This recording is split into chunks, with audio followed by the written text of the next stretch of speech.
Hello and welcome to the Authentic Business Planning course. I am George Cao and I'm really excited to have you here. This is a course that I recommend to all of my own clients, and I myself do the process of the planning that I'm going to share with you. So I'm really excited to have you experience it, and more importantly, to take action and then hopefully report back with your celebrations or even your questions. The first thing I want to do with in this course now is to talk about what is an authentic business. And one of the little tips about teaching I learned from a kindergarten teacher a long time ago, maybe first grade teacher, which I think applies to adults as well, is that as soon as you can in the course, get students to engage. Because if they raise their hand or engage, then they're more likely to stay engaged throughout the course. So that's what I'm going to ask you to do right now. I'm going to give you a chance to chat below. Well, one thing I'd love for you to do, if you haven't already done so, please feel free to introduce yourself in the chat, in the comments below, just something quick. Where are you in the world? Because there might be others who are, in a similar location, or you just might like to see where others are. And secondly, if you want to briefly mention a few words about your business, so that you can continue paying attention, that's okay too. So feel free to do that. And I want to thank all of you who are able to chat: Sarah and Shirley, Chris and Clara, Jutta, Charo, Jana, Carrie, Jonathan, Angela, and Wendy, and so many others, Michael. Those of you who are watching this replay later, you have access to the chat log. So be sure to look for that link in the email or page where you found this video. Okay, so what is an authentic business? That's my first question for you, because you're here for a course called Authentic Business Planning. And I'm curious what you think authentic business means to you. So I'd love for you to go ahead and chat below. What is an authentic business to you? All right, so I'm going to call forth a couple of the comments from the live participants of this course. Thank you to Clara Moisello, who wrote, "Authentic business is grounded in our own life experience, sharing from our own journey and being in service to a cause that's dear to us." That's a beautiful definition. I'm always impressed at how my live participants are able to chat profound things while even in a moment's notice. So I really appreciate that. Sarah Salty wrote, "It's a business that aligns with and expresses your personal gifts." Yeah, elegant definition. And Jana says, "A business that allows me to be myself and to be most in service to those who are meant to work with me." And these are all chatted almost exactly the same time. So it's interesting. I'm really glad that really, I think many of us, all of us, are on the same page with regard to authentic business. So let me give you my definition of what an authentic business is. And at this point, what I'm going to do is to share with you the resource document for this course. And you have access to this. I'm going to share my screen right now. Okay, so here's the resource document for the course. Okay, and let's go right to the authentic business part of it. Whoops, not that yet. Authentic business. Here we go. So here's my 4-part definition of what is an authentic business. So first of all, it's when you're selling something that is deeply meaningful to you. Now, I don't know if you've had any experience before in sales. Some of us have, most of us probably haven't. That's okay. But if you've ever had an experience working for a company, selling something that's not really meaningful to you, you know the opposite of what an authentic business, at least an authentic business experience is. So if you create something out of your own experience, like Sarah and Jana and Clara have written, it's probably deeply meaningful to you. Now, you could also be selling other people's products or other companies' products, but if it's deeply meaningful to you, you will be selling with passion. You will be sharing about it with a genuine sense of, this is a cause. And that is really, it makes business so much more enjoyable every day to do, right? Instead of just doing it for the money, right? And secondly, second part of the definition is that the way that you market your business, the way that you do your marketing and selling feels to you and to the audience like an honest friendship and an act of service towards them. both your audience, meaning your customers, potential customers, and your collaborators, meaning your, your vendors, your potential, your business partners, your fellow colleagues who promote your business, etc. So the way you do your marketing now, this is different from marketing as a means to an end, is how so much of us have been trained to do marketing. It's just, oh, I'm doing the right marketing steps so that I'll get the enough customers or clients so that I can finally do my purposeful work, right? It's all this theater before we get to the thing that we're really meant to be doing, which is our purposeful healing or coaching or the product that we want people to experience, whatever it is. Well, here's the reality of it. The majority of people who encounter your business will never buy from you if your marketing is successful. Now, how can that be, George? If successful marketing means that most people buy from it, isn't that true? Actually, successful marketing, if your marketing is done well, you get a lot of word of mouth, which means so many people are encountering your brand. And the more successful it is, the smaller the percentage of those who buy. If your marketing is not successful, if you are pushy, that means people don't spread the word about you. That means very few people encounter your brand, which means that only 10 people encounter your brand, 100 people, 1,000 people encounter your brand, and you're trying to push every single one of them to buy. Now, many of them might buy, but would you rather have 10% of 100 or 1% of 100,000? Right? So if you think about any brand that is successful, any of the major brands, many people on earth have heard of them, but many people on earth haven't bought anything from them this year. That is what successful marketing is. Now, you don't have to become an Apple or an Amazon or whatever it is, but you can be your own, um, you know, uh, someone who has made a big impact on a lot of people. So in other words, your marketing itself makes an impact on others and likely leaves impressions on many more people than are going to buy from you in any given year. So that's what I hope that we'll take on, is that the marketing itself is part of your purpose in your business. The marketing itself is an act of impact, and therefore we can do it with love. We can. We can do it with honesty. We can do it with a sense of exploration and personal development for ourselves too. So that's why I see marketing as the act of a business finding its calling, an act of a business trying to figure out what is my passion and how does that align with the world's wants. And that alignment is where successful marketing happens. So I hope this is helpful, and let's continue on here. Thirdly, an authentic business is consistently meeting reasonable financial goals that you set rather than hype and fantasy. So you're never going to hear me say, hey, I'm going to get you to 6 figures in 60 days, unless you were already at high 5 figures last month. If you are at high 5 figures last month, I can get you 6 figures this month, probably with a few tweaks, right? But most of us, we get into this fantasy that we hear from other marketers, and it's not authentic because we set these unreasonable financial goals oftentimes that give us stress and pressure, and gives the audience stress and pressure because we have to push so hard to meet our certain numbers to feel successful.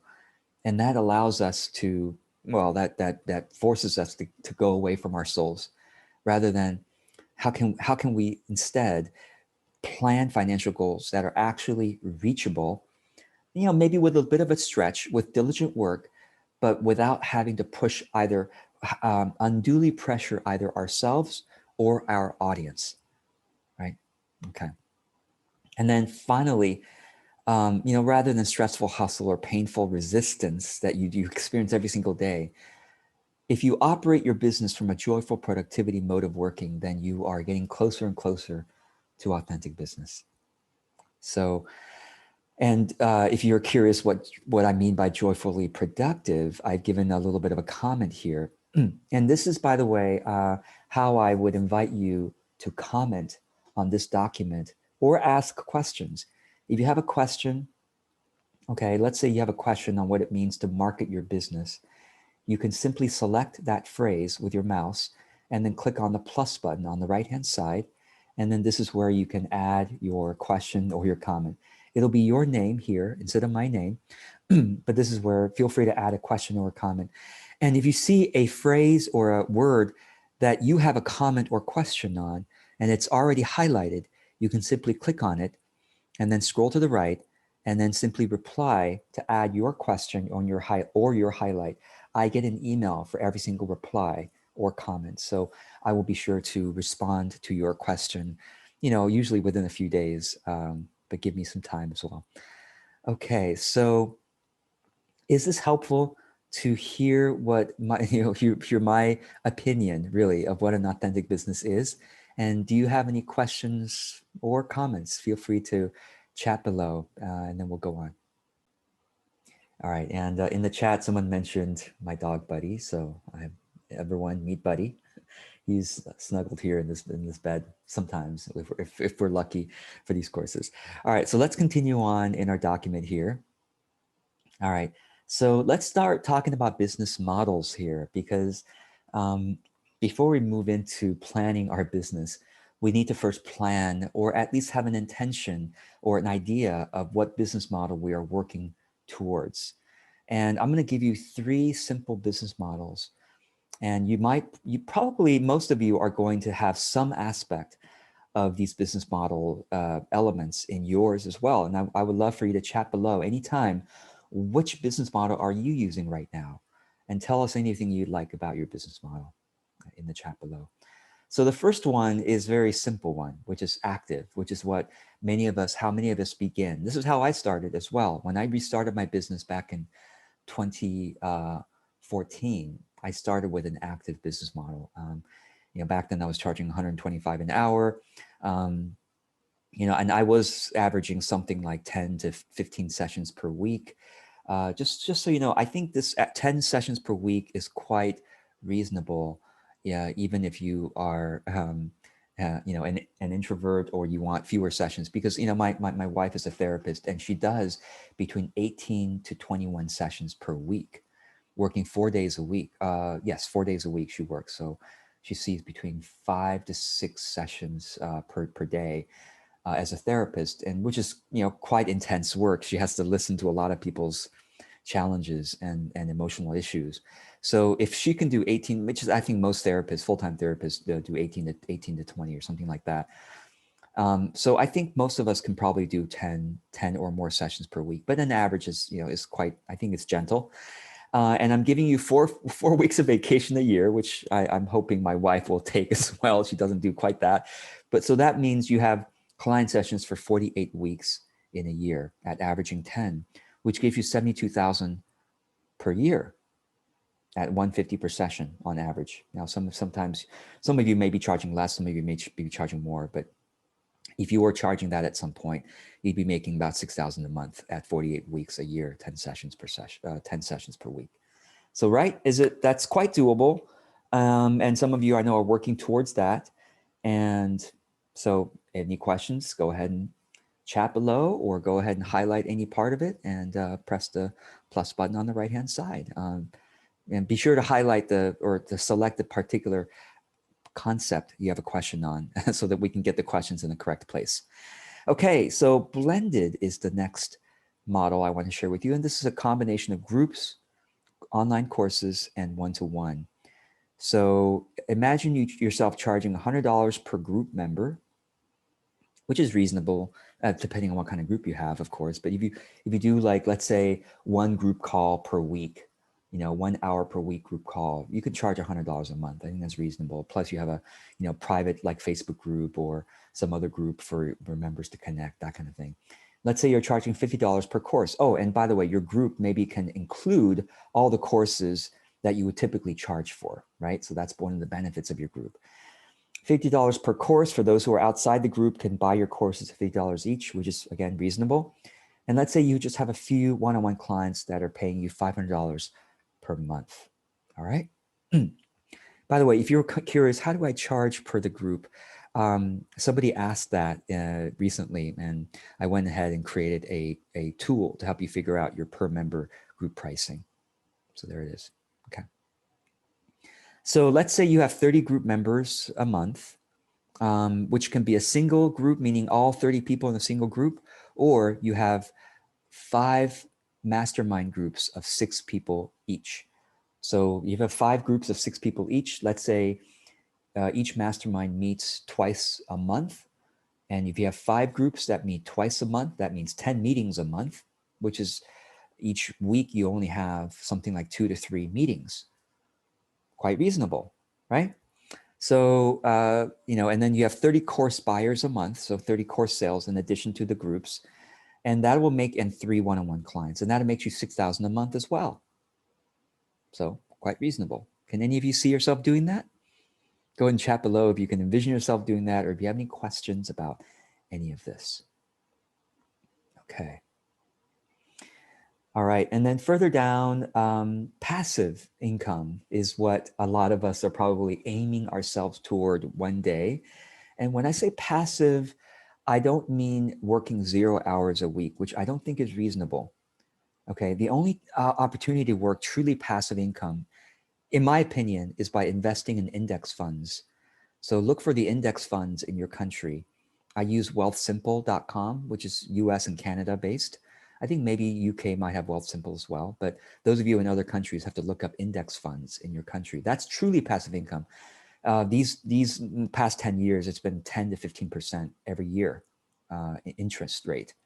So index funds are doing really well in the past, decade and a half, 2 decades almost. I'll take it decade and a half. So index funds always go up historically if you look at 10-year periods or 20-year periods. So it's really reasonable. But if you want to have a passive income business, you can still expect to work anywhere between, I'd say, 6 to 10 hours a week, which I think is reasonable for a retired person to work. I'm not planning to ever work 0 hours a week. I don't know about you, but I think whenever I hear about people who fully retire, meaning they work 0 hours a week, their health declines dramatically in the next year or two, and they often, unfortunately, pass away, right? I think giving ourselves a little bit of pressure every week creates vitality in life, not pressure as in like, oh, I'm so miserable pressure, but it's like more of an excitement, more of a resistance, kind of like when you're working out, you have pressure on your body, right? You're putting some resistance on your muscles to stay vital, to stay alive. And so I think it's good to keep your creativity alive by working 6 to 10 hours a week, don't you? I think so. Even when I'm retired, I'm going to work on that. So I actually give you an exact scenario where I calculate out, is it possible to earn $4,000 a month after expenses working 8 hours a week? And I give you that exact scenario right there if you want to click on that. Okay, so I'm not going to belabor the point. I think most of us are probably quite far from this, but I do want to say one quick thing. It's easier to sell online courses, I found, than it is to sell books.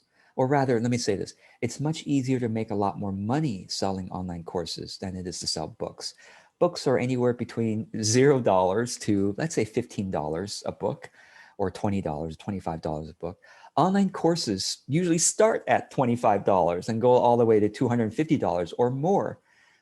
And it's so interesting. The same amount of effort selling a book will sell you the same number of online courses. It's very interesting. So would you rather spend 10 hours marketing and get 50 book sales, or spend the same 10 hours marketing and get 100 course sales at $50 per course, right? So if you see this $5,250 a month, how much of that is made up in course sales? $5,000. And only 250 is made up in the book sales. So I have 4 self-published books. Well, I do have 17 self-published online courses. So that's, you can tell where my energy is going. It's so much more profitable selling online courses compared to books. Much easier too. Not much easier. It's just the same amount of effort. Right? So then my reflection questions for you is, which business model are you building in the next 12 months and in the next 5 to 10 years? So any questions or reflections, go ahead and chat below, and then we'll move on. And yes, and Clara has a question. Go ahead, Clara. I wrote it a little bit in the chat, but I was curious, like, you had any sort of words about some of us, me, for example, We teach courses, but that are very experiential. So in my case, I could not record a course easily resell it like just the recording, because the experiential part is big. And so I was wondering, and I'm kind of musing how that kind of model could eventually morph into a little more passive, and if it's just about scaling and having more people. Any thoughts that you have on that for those Yeah. of us who teach more experiential? Yeah, it's a great question, and I know a lot of you do that. Um, I go into a lot more depth about this particular question well, I have a course on creating and launching online courses. So I'm only going to give you a 30-second answer here so we can continue moving on. Do you imagine that there are books in the world about how to do massage therapy? Yes, of course there are. Are there books in the world about um, any kind of experiential work? Of course there are. Just like there are videos on YouTube about how to do hands-on work or how to experience this or how to experience that. So if there are ever possibility that anyone can write about something or make a video about something, then it's certainly possible to create a passive online course on that topic. Does that make sense? So just as an analogy, you see what I mean? So absolutely. And of course, it's all depending on how creative we want to be, on how we teach people to experience something in a lecture format. And of course, we can also blend our courses with, every time we launch a course, we have additional group sessions or group Q&A calls or whatever, but people can also buy just the passive course. But yeah, there's different ways we can do it. And those who are interested in getting deep into this, maybe want to join my online course about online courses, and we'll go from, but thank you for your question. I really appreciate it. I know a lot of people are wondering about that. Okay, let's continue on. And I want to show you the concentric circles business model. And before I do, actually, I just want to practice good learning hygiene and go ahead and stretch, breathe deeply. Yeah, and feel free to, keep your body loose and flexible as you continue watching this and learning this, and just not just with this course, but with every other online course. And while we're doing a quick break, I want to show you my dog is chilled out right there. So yeah, if you need to get up and get some water, etc., it's fine too. All right, let's continue on. So this is something that I really use myself, and I really recommend to all my clients to consider using as well. Let me explain this chart to you. You are at the center here, of course, you are the center of your own authentic business. And basically, these are lines. Lines represent boundaries. Okay, so if you don't have a boundary between you and the people who consume your free content, you just think, oh my God, I have so much responsibility to make sure every reply to their comment is completely thoughtful and life-changing and without any error of any kind. You will find yourself collapsing because the weight of everyone who's consuming your free content will collapse you. So these boundaries are very important to keep stable and reasonable so that you can maintain a psychological, energetic, healthiness about your work. So outside of you are your VIP clients, your one-to-one clients, and still there's some boundary between them and you, right? You don't just allow them to come over to your house anytime, I hope, or to call you up anytime. I know some people have packages like that, but that's why I don't have a package like, oh, call me anytime, which I don't think is reasonable if it's, if they really did use that benefit, right? So your one-on-one clients can expect the most transformation from you, the most customization from your service, and you have the most responsibility toward them compared to the other layers you can see here. And beyond that are your group programs, the people in your mentoring, group coaching, your group mentoring, your group healing, your group programs that maybe you meet once a week or whatever it may be, twice a month or whatever it may be. And in the group program, people expect less customization compared to being a one-on-one client of yours. They can expect less, you have less responsibility toward them, and they can expect to pay less than your one-to-one clients. Does that make sense, right? And then beyond that are your online course students. Well, all of you who are here. I'm less responsible towards you than I am towards my group program clients, than towards my one-on-one clients. And obviously I can customize this stuff less for you than I can for them. You see what I mean? And of course you're paying less than they are, right? So that's what I mean by the outer circles have more people, which is more scalable, which means you have more people buying from you, and they have less access to you, but lower fees as well. Whereas the inner circles, fewer people, but there's more access to you, et cetera, higher fees, right? And then finally, books. Have you ever bought a book and go, my God, this author's responsible for what happens to me when I read this book? If my life doesn't get changed, it's the author's fault. No, you probably say, well, the author did their best, and now it's my job, right? The author doesn't have that responsibility to me as a personal coach might. So the books obviously can have a lot more people though. And of course, finally, free content, which is why the dotted lines is because it's really truly scalable. It doesn't matter if 100 million people watch your YouTube video versus one person. It's scalable, and you're not responsible for having to reply to every comment. No one is asking that of you, and no one's expecting that of you as well. Make sense? And of course, it's completely responsible to them. What they do with your free content is totally up to them, right? Now of course you have some ethical human responsibility. You don't want to be deceiving people, obviously, or manipulating them, but really you're doing your best in all of these layers, but the responsibility gets less and less as it goes out. Does that make sense? And very importantly, some people say, well, George, is this a marketing or sales funnel? No, it's not, because as you can see up here, you are allowing people to enter and exit any circle and still feel whole. Any movement up and down should feel organic rather than forced. That's the difference between this model and a sales funnel. A sales funnel is designed so that, free content, which then, kind of force you to buy a book, or highly pressure you to buy a book, which then highly pressures you. You don't feel whole unless you buy the online course, because the book was, oh my God, they really was a sales pitch for their online course. Have you ever read a book like that? I have. And then the online course is really a cleverly designed sales pitch for them to join the group program, which I hope I don't do that, by the way. I know sometimes I mention in my online courses, oh, this is a Masterheart member, or that's a Masterheart member. And I don't want you to feel pressured to have to join Masterheart, but the online courses should stand on their own. And then group programs, sometimes in certain group programs, it's really like, I barely got anything here. I really should have signed up for one-on-one with that person. And I hope I don't do that to you as well. So people imagine little doors for each of these little circles.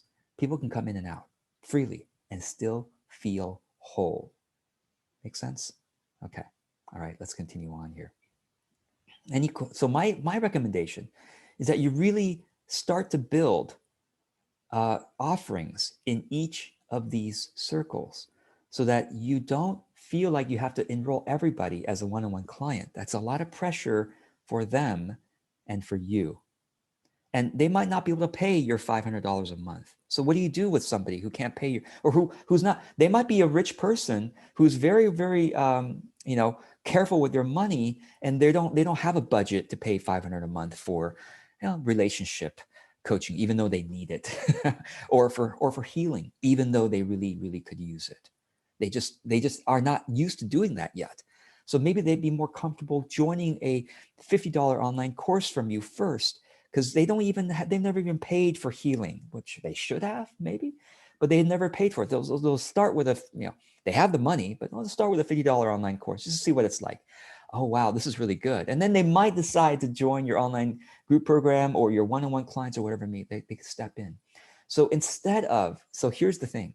A lot of people feel the pressure. Oh my God, I want to work with this person. I want to help this person. So let me lower my rate from $500 a month. They can't afford that. I'm going to charge them only $200 a month for the same service, or maybe slightly less. I just feel so responsible for making sure my price is reasonable for everyone. That's going to collapse you. That is not a sustainable model.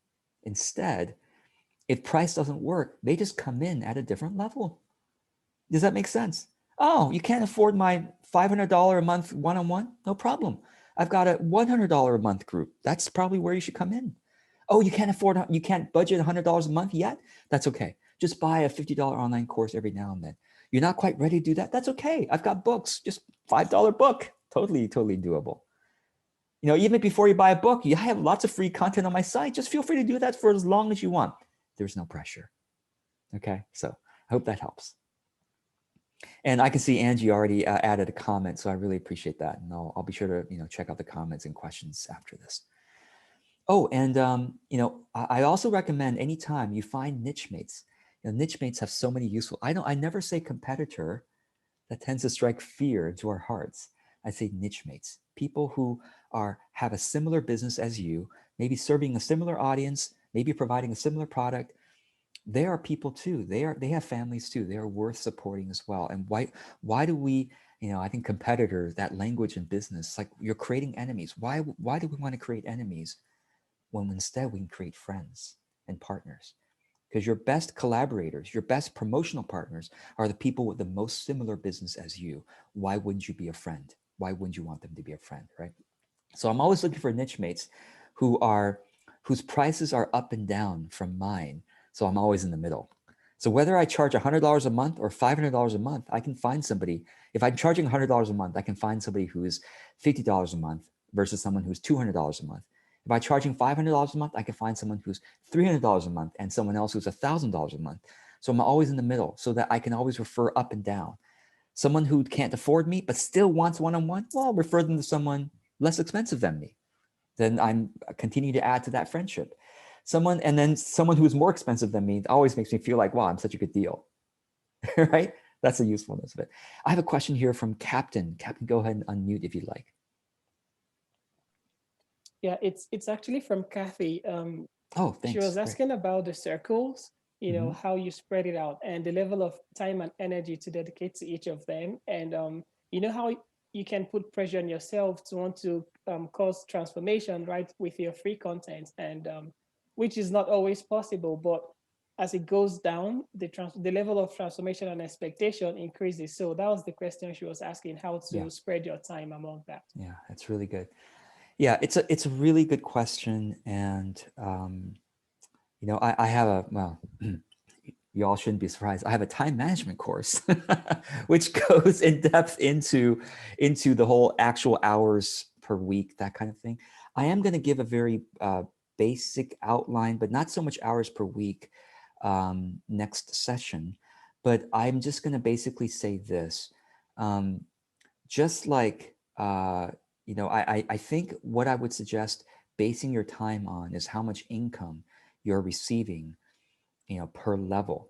So it's not that because I charge less for online courses, I spend so little time on online courses. No, I have a lot of people buying the online courses. My income is actually quite large with online courses. So I do spend quite a bit of time preparing for these things, compared to one-on-one clients, which I spend relatively little time preparing because I really have, I prefer to have few one-on-one clients. So I think it depends on the total income. I'll just say that for the time being. So yeah, but thank you for asking, Captain. Okay, let's continue on. And Captain and others who are in my Master Art program, feel free to unmute if you see like multiple people asking the same question. I haven't been able to see it, sometimes live. All right, let's just briefly, I'm gonna briefly mention to you a tool that I've given you to figure out your pricing. Now, the key about pricing is, of course, that you need to be happy with the price, right? You need to be happy and not resentful, right? But it also needs to be low enough to get more customers. And some of you may need to lower your price if you need more clients. I am not of the persuasion that some people say, some marketing coaches tell you, oh, well, let me tell you a story of someone who raised their prices and then they suddenly got more clients. They're telling you about the 5 to 10% people who do that. 90% of people who raise their prices, my guess, my estimate, 90% of the people who raise their prices get fewer clients, not more. So the marketing coaches who are trying to get you to raise your prices are telling you the 5 to 10% story. But of course, you need to also get high enough price to get only the ideal customer. So if you have the opposite problem, you're getting too many inquiries because of your low price, well, now it's time to raise the price. But I would really recommend many of you might want to lower your price if you're saying, I really need to get more clients right now. It's okay to lower the price. Common question is, but they'll respect me less if I lower my price. Let me ask you this question. If today I were to say, hey, everyone, George Cow here, and I decided to start charging $50 per hour for coaching, will you suddenly, oh, I don't respect George anymore. charge $50 a price, an hour. You probably go, my God, George, I already respect him. I believe in his content. I believe in his methodologies. I would love to spend some time with him. $50, sign me up. How many can you take? Maybe, right? You see what I mean? So that's a common misconception about, oh, they'll respect me less. No, that's not BS. They will respect you because of your content, because of the word of mouth that you have. And then the price is just like, is it a great deal? Or, oof, is it really high? And you don't want to make your price the reason why people respect you. That's kind of, it's the bad reason to build your credibility using your price. That's, no, you build your credibility with other reasons. Good service, right? And good content, right? Much better reasons to build credibility with. Okay. All right. And of course, you can increase your price every 6 to 12 months if you like, until you get to a sustainable level or thriving level, whatever you want. But just always give your clients a 3-month transition period before you go. So, the pricing tool. I'll just show you here real quick. I'm not going to talk a lot about it because there is a video where I talked about it. And this was the video, I made this video years ago when I was still giving too much how-to content for free. Okay, I've learned better since that time. George, you're less generous now. No, it's not less generous. I am more wise about what is wise to give free versus paid, free versus premium contents. And I'd like for you to Google this and find this blog post. What should be free, given freely, and what should be charged for? Is it a matter of generosity, or is it a matter of reasonableness and appropriateness? It's a matter of appropriateness. Okay, not about generosity. Generosity can be given in terms of quantity of content. Even then, we should be appropriate and reasonable, right? Okay, so but this was a free video back then. This is how I was when I was really focused on one-on-one work. This is how I priced my one-on-one services. Okay. And then packages is kind of a complicated tab. I don't recommend you do this unless you want to really dive into playing with this. And then I just created the group rate tab based on a question from someone who took this course. And this is still a beta version. So let me know if you have any suggestions. And I'm not going to go in depth into this. I don't have a video for it yet. But this is really for those of you who want to play around with the numbers. And this is my own example. And then this is your way to play around with it. Oh, and by the way, I forgot to do this. Whoops, see, this is why it's beta. This will no longer show that when you have some numbers in here, whatever. Okay. So, and by the way, this is my actual 2021 group calculations. Okay. And I really should be charging, those of you MasterHeart members, I really should be charging 163 a month for MasterHeart. But instead I'm charging 111. So you all are getting, I actually came up with this last night. I'm like, oh my God, I'm charging $50 less than I should be charging. But I also came up with these 3 rows, which is like, well, you know what? I'm likely to enroll 16 people at $111 a month, which is, I like that number, 111.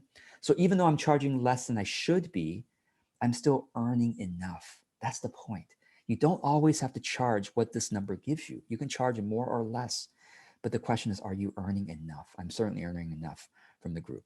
The variance, meaning people leaving in the middle of the year or payment issues or whatever it is, 12%, just my estimate there. So hopefully this helps. Maybe this tool itself is worth the price of admission for those of you who do group programs, and hope that helps. Okay, next thing I want to show you is financial tracking.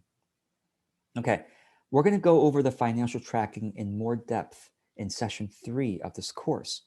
But particularly the income, expenses, profit, we'll go over that in session 3. But here, I just wanted to show you this little tool for you to calculate what your income is going to be each month and each year by playing around with these numbers. So for example, what is your hourly rate? Let's say it's $125. Well, let's say it's $100 per hourly rate.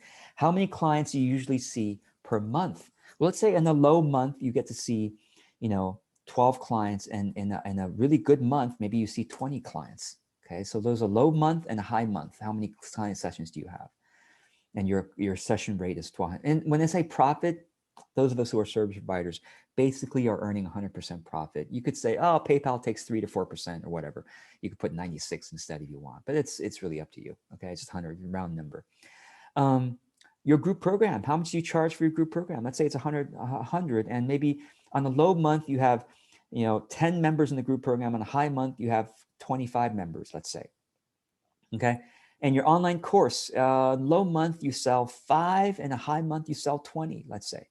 Books, whatever. It's such a low number for books. I'll just leave it as is. Okay. That means if you had these numbers, you're going to be earning 4,000 a month, about 50,000 a year. All right. So you could play with these numbers and then come up with your own model. And you could say, well, this is what I'm aiming towards. Try this model and see what the numbers are. Any questions about this before I move on? All right. So let's continue on. And sorry. Go ahead and go to this document here. You can make your own copy, by the way, by clicking here. Okay, so that's the master copy for those of you who are savvy about spreadsheets and want to add a comment to a particular cell to ask me questions. But those of you who want to use your own copy, you got to just make your own copy right there. Okay. And by the way, the service pricing one, if you want to make a copy, you got to click on File and Make a Copy when you're in there. File, Make a Copy. I forgot to do that link in there. Okay. All right. So let's go into authentic planning. I'm excited about this. And as usual, I want to remind you to stretch, take some deep breaths. Let's get into talking about a planning process that I really enjoy and that I really recommend. I do this myself, and I recommend this to all of you as well, to at least to try it out and borrow any part of it you like. Okay. So I know a lot of you have heard of the law of attraction, which I know the sort of cartoonish idea of the law of attraction, sitting on the couch, imagining that red Porsche landing in your driveway that's suddenly yours, right? I know that's a very, very bastardized version of law of attraction, but my complaint about it is in the law of attraction teachings, from what I see from people, I don't see enough action that I'd like, and I also don't see enough adjustment. And I also don't see enough alignment with the process of working. So I came up with my own take on law of attraction. I call it the law of attainment. And I'll just talk you briefly through this. And I want you to imagine yourself doing this. Can you see yourself doing it? Any questions do you have about it? Let me know. All right. You start with aspiration. So similar to law of attraction, we think about what the goal is. We imagine ourselves, achieving the goal. But here's the difference. Realistic stretch goal. What does that mean? That means if you made $1,000 last month, is it reasonable to say this month, law of attraction, 10,000. I made 1,000 in January, but law of attraction, I'm gonna make 10,000 in February. Yeah, if you've ever done that, you probably have disappointed yourself quite a bit. And you're like, law of attraction doesn't work. All right, let's use law of attainment. What's a realistic stretch goal? If I made 1,000 in January, realistic stretch goal, maybe I could make 1,100 in February. I could do that. Or even more realistic is say, what was the average that I made in the last 3 to 6 months? Let me up that average by 5 to 10% in the coming month. Gosh, if I can keep growing like that, I would be making a lot more in a year. By 5 to 10% a month, that's a huge growth, right? If you compound interest, right, in a year or two, that's a lot, right? So realistic stretch goal, not fantasy. And then write down your timeline of actions. I'm going to give you a document to help you with that later. Next one is alignment, is the next step. Once you've gotten your timeline of actions, okay, step 1, I'll do this. Step 2, I'll do that. Step 3, I'll do that. Then every time you show up to work on those steps, I want you to align your energy with it. That's where I see a lot of law of attraction not working out, is people only visualize the outcome. They forget to visualize the process of working. I really don't visualize outcome much anymore. Like, I would love to sell 100 courses this month. Be great, be fun. But I really envision when I show up and prepare for my course, I'm doing it from a place of compassion, of joy, of gratitude for the privilege of doing such work. I envision myself working and typing with joy. I envision myself doing my marketing with compassion and honesty. That, I think, is where visualization is truly powerful. I do that before I work every single hour. And really in the middle of each hour, I take another 20 seconds and do this reboot. I really do this every 15 minutes, to be honest with you. So I think this is really powerful. And then secondly, and so therefore, I don't have to wait for the results to celebrate. I can celebrate every single day because I am working with joy. If I fall dead today, I still live the day of purpose instead of waiting for that final outcome of, oh, I was getting to work with my clients. No, even if I'm doing the marketing, if I'm doing my taxes, can I do taxes with joy? Question mark. Can you do taxes with gratitude and joy? Question mark. Of course you can. Anything you can if you have the intention, right? Okay. Third one is to plan for consistent action. My recommendation, if you like, check out FocusMate. If you haven't yet, try it out. I use FocusMate for 3 to 5 hours every single day, Monday through Saturday. I use FocusMate. I don't know about you, but give it a try. It makes such a big difference for me. So what does action really mean? Each week, I want you to take significant action rather than doing small tweaks.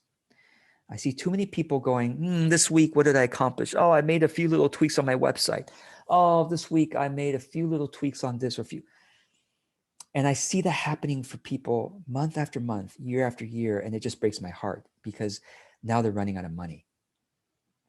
So instead, I want you to challenge yourself to take significant action every week. What if that, I don't know what that means for you. I just want you to challenge yourself with that, okay? And secondly, every month should have significant progress or a launch. I launch a course every single month. Now, I work at my business 40 hours a week. You might not be able to work your business 40 hours a week. Maybe you have a full-time job. Maybe you're caretaking for elderly parents or kids. Maybe you can work for 20 hours a week or 10 hours a week. Well, maybe you won't launch every month, but at least you can launch a course every 3 months, maybe 4 months. I would really encourage you to think about that. So I really think about a launch every month. And my launches, as you know, are quite gentle. I don't push you. I don't have a free webinar with 5 videos about the launch and blah, blah. Those are so pressure-filled and so pressure-filled for myself. I prefer to send a few social media messages, send 2 emails. That's my launch.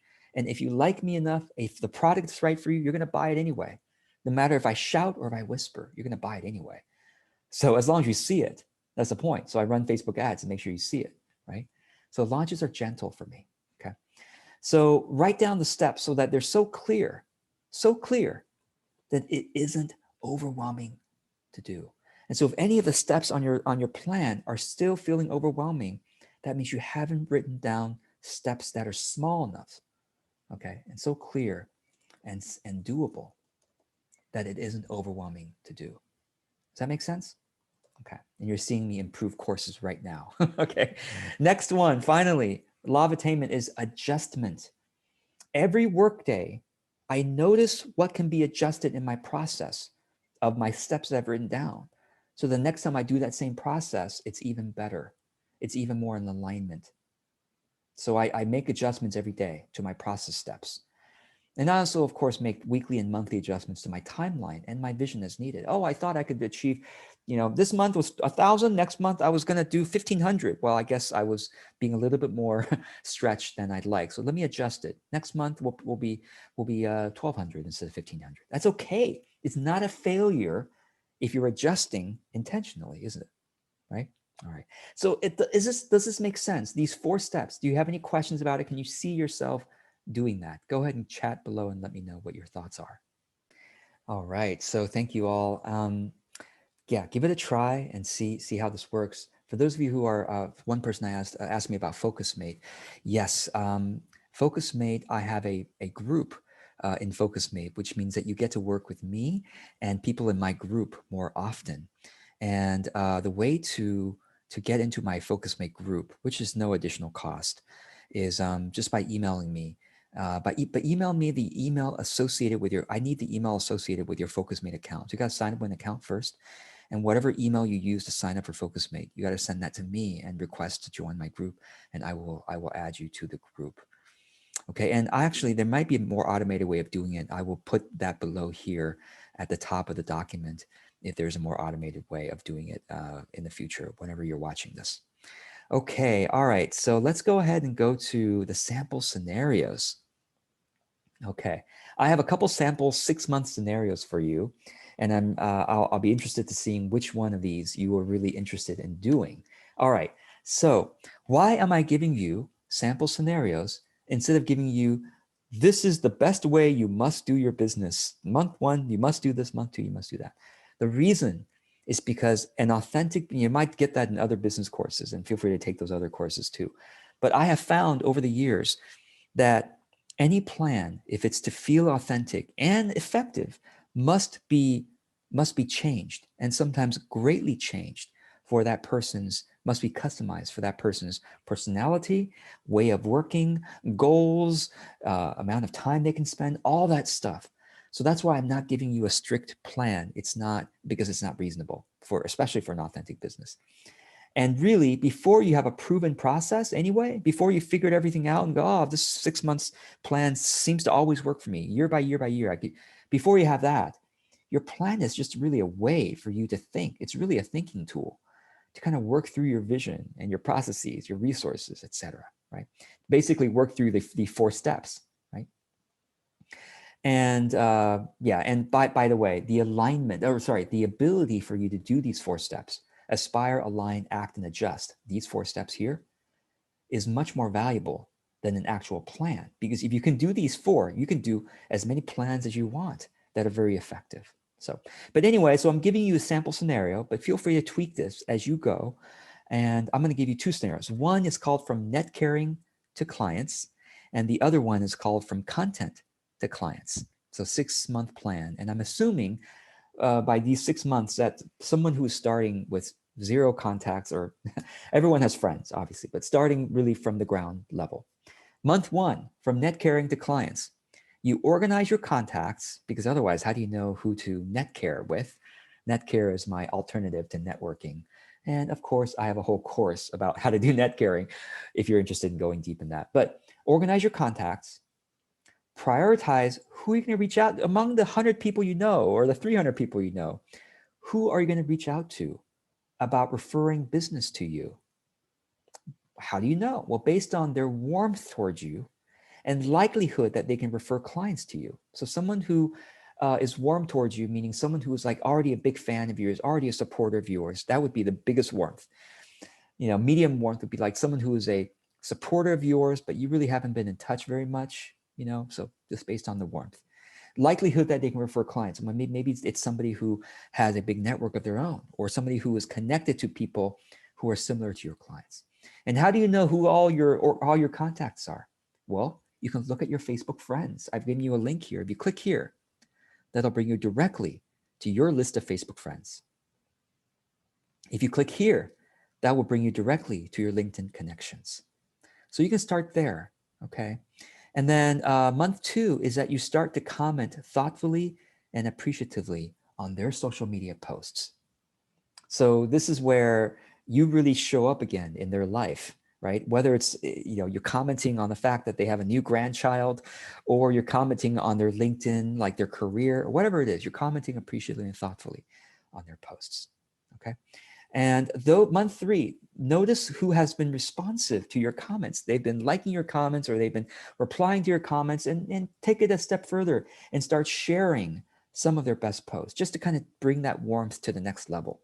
And if they are a business owner, maybe you could share a product or service of theirs, you know, and very likely they'll notice it, but, you know, you can tag them and says, I really appreciate, you know, Ruth Altschuler for her service, and check out her upcoming event, or whatever it may be, right? So that's a way to build more warmth. Month 4, you can now reach out and ask them about your offer, which is your product or service. So maybe I'll then reach out to Carrie and say, hey, Carrie, it's been so great to reconnect with you. I've been enjoying seeing your social media stuff. And I'm just really, I'm trying to clarify the next stage of my own career. And I have a paragraph description about my service and who it's for. Is this clear for you? Is this something I'm just wanting to get your feedback on it? Is this clear? And can you even think of somebody who is like what I've described, right? Something like that. I go into this more in depth, this kind of asking for feedback. If you're interested, I go more in depth in the Better Offers course, those of you who are interested in this process. But even if you just did what I said, it's a very basic way of doing that, right? And then month 5, you modify your offer based on all the feedback you're getting. And month 6, guess what? You announce your offer again. Maybe you already announced it a few months ago. It's okay to announce your offer even every month because people forget about it. Every month, maybe a little too often if it's the same exact offer, but at least every 2-3 months is certainly not too often to mention the exact same offer on social media and even to your email subscribers, right? And then besides announcing your offer everywhere based on the feedback that you've gotten, you could say, hey, I want to thank Charo and Wendy and Whitney and Sarah for having given me feedback about my offer last, and now this is improved, and I hope this makes sense. You could be humble about it. And if you're not a marketing, well, even if you're a marketing expert, you can still be humble about it, right? But most of us aren't marketing experts, and it's okay to ask for marketing help. Let me say that again. If you are not a marketing expert, it is especially okay to ask people for marketing help. Hey, I'm not a marketing expert, right? That's what you would say. Hey, I'm not a marketing expert. Can you all help me promote this thing? I'm not good at marketing. All of you can do that. If I say that, that'd be embarrassing because I'm a marketing expert, right? But you can certainly say that. You can use that line, right? Get people to help you spread the word, right? And then, of course, very likely, if you follow the 6-month plan, you'll probably enroll your next couple of clients. Here is a document with encouraging stories if you'd like to get some encouragement on all this. And if you want to add to your own, you can feel free to go into this document and type your own example so you can encourage people. You can, in fact, you can add it to the top if you want. Okay. So, all right. So let's talk about I'll let you read this on your own and click on the links if you're interested. But if you already have a network, if you already have warm people who are fans of yours and you've been keeping in touch with your fans, right? You could basically do these actions in the first 3 months. You don't have to wait until month 4. Make sense? So think about that. Okay. Let's now move on to, but before I move on, are there any questions about this? All right, so a question came up from Shirley that I think probably a lot of you have, which is, hey, what happens if something takes more work, more time than we expected? Something unexpected came up, or maybe like, oh, you have to take care of a loved one, or you have to go on a trip or something like that. Well, of course, that's why it's important to have plans that you can easily adjust. At the same time, I really want to encourage you. This is hard for me to say, maybe hard to take in, but it is our brains are very tricky when it comes to fulfilling the purpose, especially if the purpose of our life and our work is very close to us. It's very like we're really concerned that we can't meet the purpose. We're intimidated by it maybe. And so what happens is when we're on a purposeful path, our brains can very easily throw a lot of excuses for us to say, I can't do that right now because of this reason or that reason. Oh, this person needs my taking care of, especially those of us who are caretakers. It's very easy for us to go, oh, wait, I can't do this because suddenly this person needs my care. Now, of course, some people really do need our care and we need to adjust those bounds. We need to, negotiate with those boundaries and those kinds of things. But I just want to give you that warning that it's very tricky. You'll think that it's absolutely needed for you to take this trip or to do this or to do that.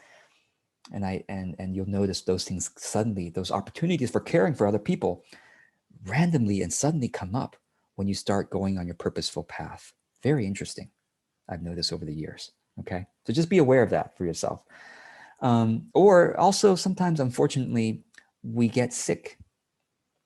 And my opinion about that, there is something to do with our own brain throwing us an excuse to not go on our path. I know this is hard to hear and it's hard for me to say. And like I said, there are many reasons for different things, but I think that is at least a little bit of a factor in there, if not a lot of a big factor. So just be aware of that. Just be aware of that. Okay. So in fact, if you train your brain to say, no matter what, I'm going to do this. Now, if you don't give yourself a 40-hour work week, that may be unreasonable. If you are working 0 hours right now or 10 hours and suddenly you make a plan to work 40 hours a week, that's also very unreasonable. Very unreasonable. It's not a reasonable stretch goal. But if you're working 10 hours a week right now and you're just adjusting the 10 hours a week to work more realistically or more strategically, then you got to be aware that our brain tends to throw excuses that are sometimes very, very, very tough to separate out from what is an excuse and what is something I really need to take care of. All right, let's keep going here. All right, so the second sample scenario is from content to clients. And this is for those of you who would prefer to not be in personal touch with a lot of people. Maybe that overwhelms you and you'd rather just focus on content and building an audience and then getting clients that way. So here we go. Month 1, you start to make 1 video per week, 1 video per week. Okay, and for those of you who want to really get into making authentic videos in a simple way, of course, I have a whole course and practice group for that. So that's there for you. But, just make a video per week sharing your message authentically, something that you believe is helpful, make it short, so that's consumable, et cetera, et cetera. Month 2, you learn to run Facebook ads for $30 a month to test different audiences. Now, what do I mean by that? Did you know that you could run Facebook or Instagram ads to different audiences, like fans of Brene Brown, fans of Tara Brach, readers of Eckhart Tolle, fans of Marie Forleo, Tony Robbins, whatever. You can reach their audiences. Any thought leader that you can think of that's quite famous, they're being promoted by Hay House or Sounds True. Not all of them, but some of them, the bigger ones. You can even run ads to fans of Hay House, fans of Sounds True, fans of the Shift Network, whatever. So Facebook ads and Instagram ads allow you to do that easily. So that's why I recommend that. If you want to get in depth into all this, of course, I have a Facebook ads and Instagram ads course, so you can check that out. So $30 a month will allow you to reach 3,000 people or 1,000 people 3 times a month. So that's approximately the numbers. Sometimes it's more, sometimes it's less, but that's kind of the average. Month 3, 1,000 of the right people start seeing your videos regularly. Again, you're using $30 a month, right? To reach 1,000 of the right people, start seeing your videos 3 times a month. Or you could say it's 3,000 people seeing 1 video a month, something like that, okay? And then you ask your audience in month 4 for research conversations. What's a research conversation? This is important for me to explain. This is a conversation you have, a Zoom call if you can, but if not, a direct message thread with them, a one-to-one private message thread, or you're asking them about what they have purchased in your field. Now, why do we ask them what are their buying patterns in our field? Okay, because get this, your income comes from the spending of your audience. Let me say that again. The people who are in your audience, where are they spending the money? Their money every month. Well, if they redirected some of that money, that equals your income, literally. So your income always arises out of your audience's spending. So of course you want to discover what they're spending money on related to something you might be able to provide, whether it's an online course or whether it's a coaching service or whether it's a book or whether it's a program that they've joined, a retreat, virtual retreat, whatever it is. You want to find out, what have they bought? So that you can then say, well, how come I haven't thought of providing that kind of thing? Because if they've bought one thing, they're likely to buy that same thing from you as well. Let me say that again. If they have bought an online course on your topic and they start to believe you and trust you because of your videos, they're likely to buy that same topic again from you. Isn't that interesting? People buy the same topic again and again from different people. You probably have done the same thing, right? So, or if at least other people like them will buy it. So that's what we were trying to find out. Again, all this research conversation stuff, we go into it in the Better Offers course for those of you who are interested in going deep into this. Month 5, you make an offer, service or product, and 10 people inquire. Again, you're running $30 a month. Now in month 5, you're spending your $30, right, on making sure 1,000 of the right people see it 3 times, or 3,000 people see it. So you're spending your $30 a month in month 5 specifically on your offer. And you get 10 people out of 1,000 to inquire. That's 1% inquiry I'm giving you, right? Which is quite reasonable. And then from those 10 inquiries and exploratory calls, you get 2 new clients. So can you see yourself doing this? Do you have any questions or resistance from doing this? Let me know. As I mentioned before, if you have an audience already, you could do these actions in month 1, 2, and 3 instead of month 4, 5, and 6. Okay. Any questions before we go on? All right. So a question that a lot of you might have is it possible to do this without running ads, without paying for ads? It is possible if you basically get that many people sharing your content, not 1,000 people sharing, but if you get, 5, 10, 20 people sharing your content regularly, and it basically reaches 1,000 of the right people that you wouldn't have reached just by your own audience, then I would consider that to be an equivalent.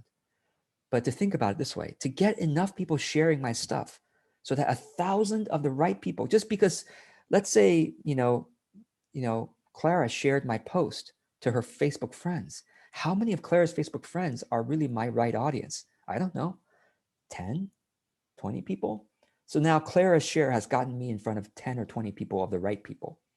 How many of them now have to get 100 Claras to share before I can get to 1,000 of the right people? Imagine that versus spending $10 and reaching the fans of Brene Brown, the right people, for example. The fans of Brene Brown, who are also the fans of Marie Forleo, now I've filtered it down to 1,000 of the right people. Now that's much easier to spend $10 and reach those people. So that's why I recommend ads. It's such an easy way of doing it compared to getting people to share it. All right, so here, very important. In neither scenario should you worry about your website or brand.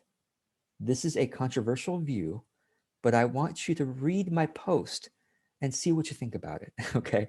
So click on this. And the reason I want to encourage you to read this is because a lot of you, some of you watching this, of course, are starting your business or restarting your business. And you think reasonably that the first steps is to get the first step is to pay a branding consultant $5,000 and to pay a website designer $3,000 to get an amazing brand and website. That's what you think, or do it on your own, whatever. Okay, to go through the huge effort of the branding and website work.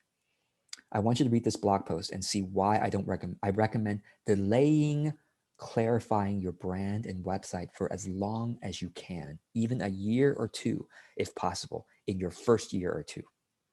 Now, you can, of course, put up a really basic one. You could put up a website, very basic website, just yourname.com if you can. If you're not sure what your domain name should be, try to get yourname.com because that's your longest lasting brand. Put up a basic website. You could start your blog there. You could put but just don't worry about the brand and the colors and the blah, blah, blah, blah, blah, blah, blah, blah, logo and the name and the tagline. That stuff gets people stuck for years in the beginning, which is really unfortunate because later, after they figured all that out, then they change it again because they realize, oh my God, after creating content or after having research conversations, my God, my brand should really been that instead. Okay. So anyway, all right. Those of you who are marketing experts probably agree with me because you probably have seen lots of your clients do the same thing, years and years of effort that probably could have been, saved. Okay. Let me give you a couple of documents and then we'll go to the homework so we can finish up here. This is we're going to go over this in more depth in the next session, but I just wanted to get you started.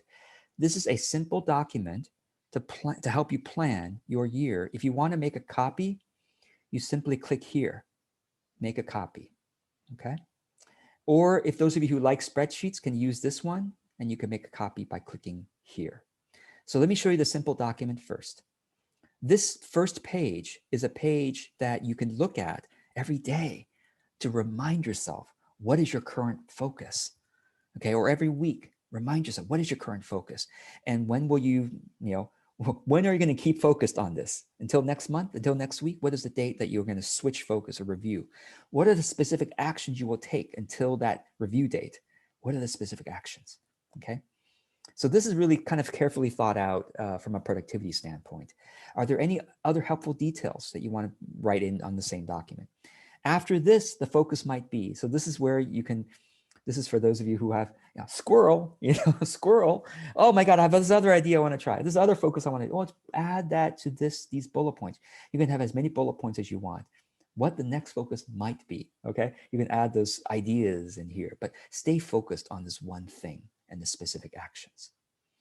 So I'll talk more. And then in this document, I also have on the left-hand side, you can scroll up and down and click on the sections of the document to come to a yearly focus, for monthly focus for your year. So very simple document.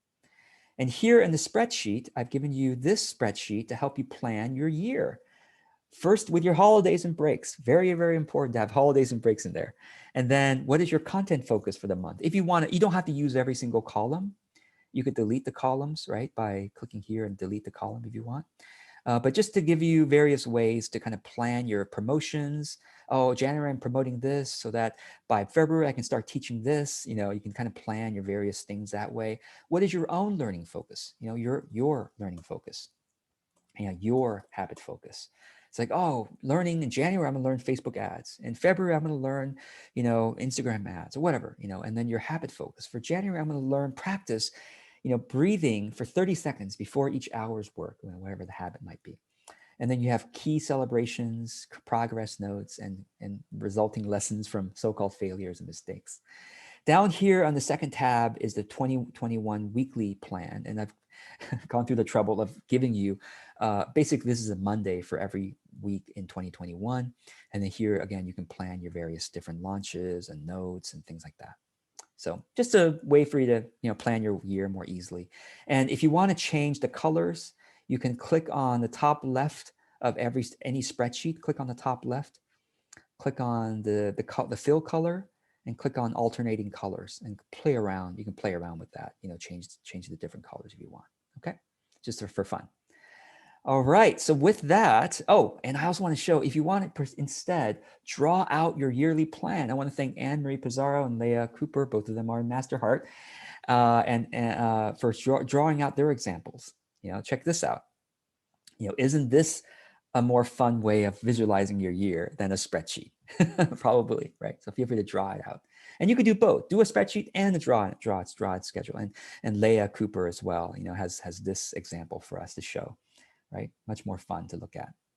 And I also want to thank Heather Tobin and Captain Orjugo for giving their examples of their yearly, how do they plan their year. So be sure to click on these because they have really great tips. Check it out. Okay, and others, I may add other examples here as we go along. So if you want to share your example, maybe for me to share, at least to share it with me, just email me. And if it's something that I feel like is worth adding, I may add it there. Okay. So remember, the key is to adjust as you go. All right. Nothing is ever set in stone. And finally, I want to give you some homework. The first thing is I would so be grateful if you can give me your feedback, because that really helps me to be encouraged to make these courses, know what's really working, know what can be improved. This year's course is already improved from last year's course. I hope you'll agree for those who took last year's. And based on the business models, how might you modify your model? And then you might want to start creating your annual plan. Whoops, ooh, I gave you the wrong link there. I'm going to correct that link. I'm going to create this link's supposed to go to the annual planning. I can actually give the link right here. But anyway, that's link's supposed to go there to planning your business year. So you can see how I'm improving my courses right now. So I'm doing now. This goes to the right link, and those sample scenarios, borrowing from them to create your annual plan. And the last thing I want to say is, chances are you're going to learn something significant again when you watch this training again. So I really do encourage you, set a reminder, either it's a week from now or a month from now, watch this again, and you're going to get some important nuances the second time around. So with that, I want to thank you so much for being part of this course. I'm just want to reminding you to fill out the feedback form if you can. Thank you so much. I look forward to hearing about your progress and your questions, and I look forward to seeing you in session 2.